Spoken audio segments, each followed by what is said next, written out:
नमस्कार दोस्तों, एस्ट्रोमन में आपका स्वागत है। आज मैं आपके सामने उपस्थित हूँ सूर्य राहु की युति को लेकर। सूर्य राहु कुंडली में जब इकट्ठे होते हैं इसे ग्रहण योग कहा जाता है। ग्रहण योग जैसे कि नाम से ही आप जान जाते हैं कि ग्रहण का मतलब ये कोई दोष है। कुंडली में ये जो सूर्य राहु इकट्ठे हों, चंद्र राहु इकट्ठे हों, सूर्य केतु, सूर्य शनि, चंद्र केतु, चंद्र राहु, चंद्र शनि, तो ये ग्रहण, क्योंकि दो ग्रहण अपनी धरती पे सूर्य और चंद्रमा जो रोशनी देते हैं, हालांकि सूर्य तो सभी ग्रहों को रोशनी देता है, इसी से रोशनी लेके सब ग्रह अपनी अपनी जो रश्मियाँ फेंकते हैं।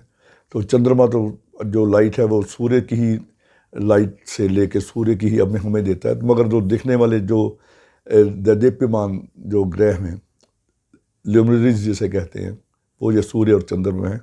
जब ये ग्रसित होते हैं तो इसका पृथ्वी पर, वातावरण पर, ब्रह्मांड पर इतना असर पड़ता है। जब भी आप देखते हैं कि सूर्य ग्रहण होता है, उसके बाद भूचाल, सुनामी और भी कई क्लेमिटीज़ होती हैं। तो यानी कि मानव के जीवन में इसका कितना बड़ा अर्थ हो सकता है, उस पर आज हम चर्चा करेंगे। राहु और सूर्य दो अपोजिट पावर्स हैं, मतलब विपरीत शक्तियां हैं। सूर्य आत्मा का कारक है, सच्चाई का कारक है, नीति का कारक है। इसी प्रकार जो राहु है ये अधर्म का कारक है, सूर्य धर्म का कारक है, ये अनीति का कारक है राहु। सूर्य आत्मिक प्रकाश का है, कारक है, तो राहु यहाँ भ्रम का है, इल्यूजन, राहु भ्रमित करता है। इस प्रकार दो अपोजिट शक्तियाँ हैं, जो विपरीत शक्तियाँ, और विशेष रूप से ये आपस दोनों में इनकी जो दुश्मनी है वो सूर्य शनि की जैसे दुश्मनी है, ऐसे ही सूर्य की राहु के साथ भी दुश्मनी है। तो जो एक तो दुश्मन ग्रह और एक जो सूर्य को ग्रसित करने वाला छाया ग्रह जब साथ में होता है तो ये कुंडली के जिस भी भाव में होते हैं उस भाव में हानि करते हैं। वैसे जो जनरल इसका जो देखा गया है, जब सूर्य राहु इकट्ठे हों तो राज दरबार यानी कि सरकारी पक्ष से कुछ ना कुछ आदमी को परेशानी आती है।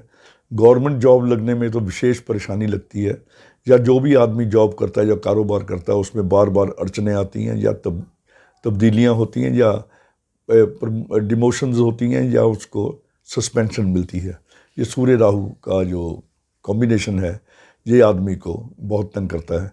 सूर्य सेहत का कारक भी है, राहु बीमारी का कारक भी है। तो कई बार ऐसी बीमारियां भी आदमी को मिल जाती हैं, हो जाती हैं कि जिससे ना उसका डायग्नोसिस बहुत मुश्किल होता है। मैंने देखे, मेरे पास केस आए हैं सूर्य राहु युति में, अगर किसी ऐसे बीमारी वाले भाव में बैठ गए और बीमारी हुई तो वो सारे टेस्ट ठीक हैं, जो हॉस्पिटल से टेस्ट होते हैं या लैब से जितने टेस्ट हैं सब ठीक हैं, मगर व्यक्ति बीमार है और उसकी बीमारी का डायग्नोस ही ठीक तरह से नहीं हो पाता जब तक राहु का पीरियड रहता है। राहु का पीरियड निकलते ही वो बीमारी खुद ब खुद ठीक हो जाती है। इसके लिए कुछ उपाय भी हैं, जब वो ऐसी स्थिति हो उसका मैं आगे आपसे वर्णन करूँगा। अभी मैं आपको जनरल बातें कर रहा हूँ। सूर्य राहु युति में सबसे पहले जो मंदा असर होता है वो बृहस्पति का होता है। सूर्य राहु कहीं भी इकट्ठे हों तो बृहस्पति का जो असर होता है वो मंदा होता है, और 45 साल तक इस जो युति का जो बुरा असर है 45 साल की उम्र तक तो ज़रूर रहता है। अगर सूर्य शत्रु ग्रहों के साथ, शुक्र, शनि, राहु के साथ तो सूर्य की युति है भी, अगर शुक्र और शनि भी कहीं से शामिल हो जाएं या देख लें तो उन ग्रहों के जो संबंधित जो वस्तुएं हैं, जैसे शनि का कारोबार हुआ, शुक्र की पत्नी हुई, तो इन पे भी इस चीज़ का दुष्प्रभाव देखा गया है। तो 42 और 45 साल के बीच इस ग्रहण योग का जो असर होता है वो अपने ज़ोर पर होता है, मगर 45 साल के बाद कहते हैं कि जब ये सूर्य जो राहु की सीमा निकल जाती है, राहु की जो आयु है वो 42 साल है, केतु की 48 साल है, इनके मध्य का जो समय है वो 45 साल है। 45 साल आयु के बाद कहते हैं जो सूर्य की रोशनी मध्यम थी ग्रहण की वजह से, वो फिर दोबारा उतनी ही तेज़ी से चमकने लगती है, यानी कि उसका जो कैरियर है वो फिर अपने उत्थान पर आ जाता है, या प्रगति की ओर वो आदमी बढ़ने लगता है। सूर्य राहु युति अगर किसी भाव में हो तो वो साथ वाले घर को या दृष्टि वाले घर को भी वो खराब करती है। मान लीजिए सूर्य राहु की युति छठे भाव में है और छठे भाव की दृष्टि 12वें भाव पे होती है। 12वां भाव हमारा बेडरूम भी है, सुख चैन का घर भी है, और जो उसके साथ लगता घर है जो 7वां, ये गृहस्थ जीवन का है। यानी कि यहाँ पे अगर सूर्य राहु की मान लो छठे में युति है, तो ये दृष्टि 12वें घर पे, 7 का घर 7वां, यानी कि 12वें घर में बैठे ग्रह को या 12वें ग्रह के संबंधित चीज़ों को, या सातवां घर पत्नी का घर है, जो कारोबार का घर है, उसमें भी ये अपना दुष्प्रभाव है, ऐसे ये डालते हैं। खाना नंबर 9 और 12 में अगर ये युति हो तो ये विशेष ग्रहण की युति होती है। खाना नंबर 12 और 9 में जो सूर्य ग्रहण है, ये अपनी विशेष अपनी तेज़ी पे होता है। 9-12 में सूर्य होने से ये कमाई के लिए आदमी को बहुत ज़्यादा वो मेहनत करनी पड़ती है। 9वें घर के में तो विशेषकर उसको अपनी भाग्य बढ़ाने के लिए अथक परिश्रम करना पड़ता है। और 12वें घर में अगर युति हो जाए तो वह आदमी को कारावास, हॉस्पिटल और उसके अलावा भी कुछ सरकारी चक्रों में कोई टैक्स इवेजन, जो टैक्स की इन पे रेड्स पड़ती हैं, या सीबीआई से कोई संबंधित कुछ भी ऐसा, या क्रिमिनल केस बन जाना, ये चीज़ें आम होती हैं। इसलिए इसका जो युति का जो प्रभाव है 9 और 12 में अक्सर ज़्यादा देखने को मिलता है। खाना नंबर 5 में ये युति अच्छी मानी गई है। खाना नंबर 5 में हो तो वहाँ पे ये आदमी अगर अफसर होगा तो बहुत बड़ा अफसर होगा, छोटा मोटा क्लर्क ना होगा। यानी कि यहाँ पे सूर्य इस व्यक्ति की पूरी सहायता करता है, और राहु भी यहाँ 5वें भाव में होके उल्टा सूर्य की मदद करता है। तीसरे भाव में अगर ये युति हो तो यहाँ बुध और केतु का दोनों का असर खराब हो जाता है। तीसरे घर में ये युति होने से बहनों से संबंध खराब रहते हैं, और संतान की सेहत के लिए भी चिंता रहती है। 7वें घर में ये युति हो तो ससुराल से और पत्नी से संबंध खराब हो सकते हैं। इनके लिए कुछ हर एक घर में जो जो मान लो कभी कोई खराबी होती हो तो उसके लिए मैं आने वाले अपने समय में आपको और इसके उपाय बताऊंगा। चोरी और गुमनाम नुकसान, जिस नुकसान का पता न चले। आपका नुकसान हो रहा है, आपको पता नहीं चल रहा, यानी कि दुकान से जब कोई हेरा फेरी करता है पार्टनर या कोई नौकर, जिसका पता नहीं चलता, वो भी इसी सूर्य राहु की युति के कारण होता है। अगर मंगल खराब हो तो आदमी की जो व्यक्ति की त्वचा है उस पर सफ़ेद काले दाग हो सकते हैं, मगर वो फुलवैरी वगैरह कोई बीमारी नहीं होती, वो चकत्ते वैसे ही रहते हैं।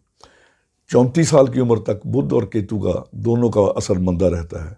अगर ये दोनों खाना नंबर 5 में हो और चंद्र खाना नंबर 4 में हो तो स्वयं और उसके ससुराल और उसका मामा, ये 3 व्यक्ति, स्वयं, उसके ससुराल और उसके मामा, उनको गरीबी का सामना करना पड़ता है। यानी कि धन की हालत उन धन की हालत में वो तंग ही रहते हैं।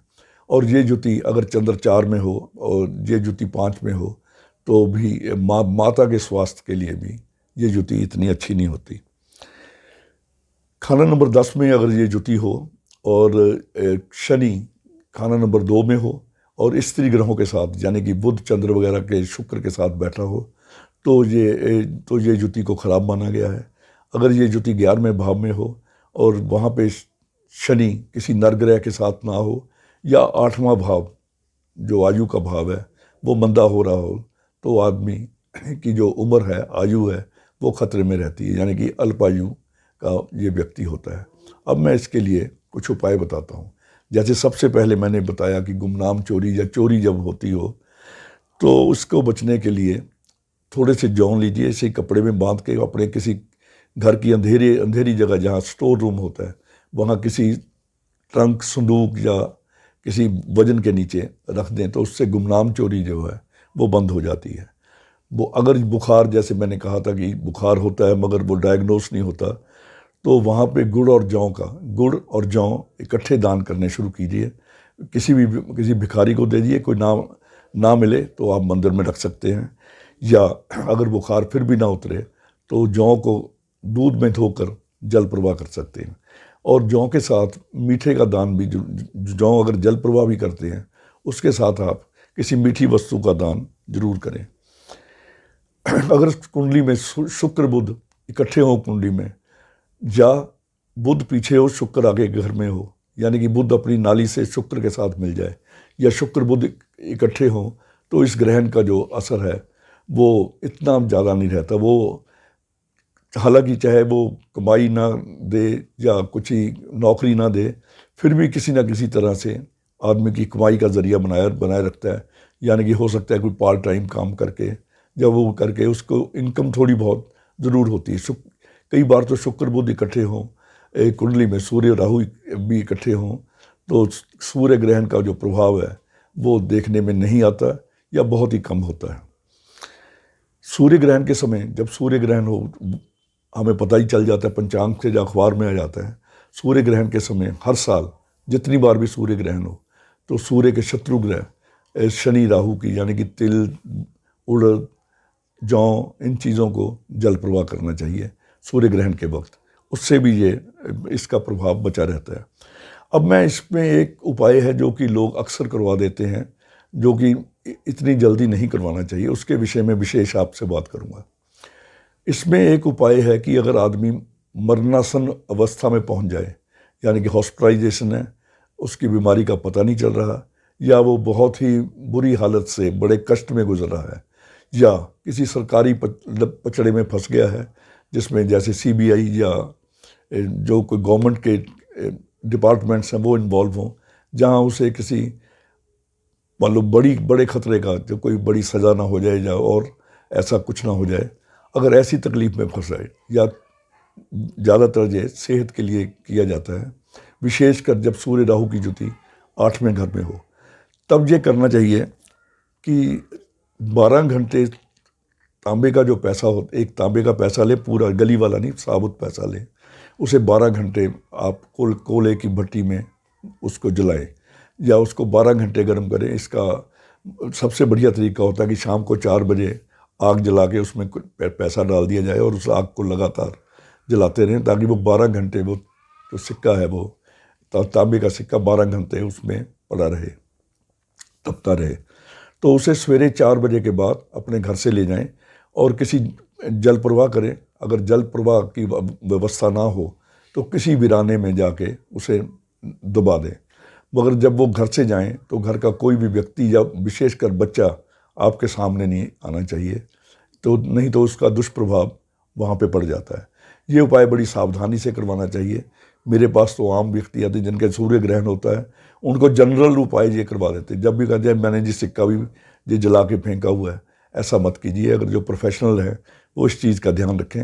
ये सिक्के वाला उपाय उसी अवस्था में कराया जाता है जब आदमी बहुत ज़्यादा तकलीफ़ में हो, क्योंकि अगर आप पहले उसे वैसे ही किसी प्रकार ये सिक्का भी चलो लिखा हुआ ये उपाय करा देंगे, तो जब इस ग्रहण योग के कारण कोई उसे बड़ी तकलीफ़ आ गई तब ये उपाय काम नहीं करेगा। इस प्रकार जो इसके उपाय हैं वो भी बड़े सोच समझ के करने चाहिए। आज बस इतना ही। कल फिर किसी वीडियो के साथ आपके साथ उपस्थित होऊंगा। धन्यवाद। नमस्कार।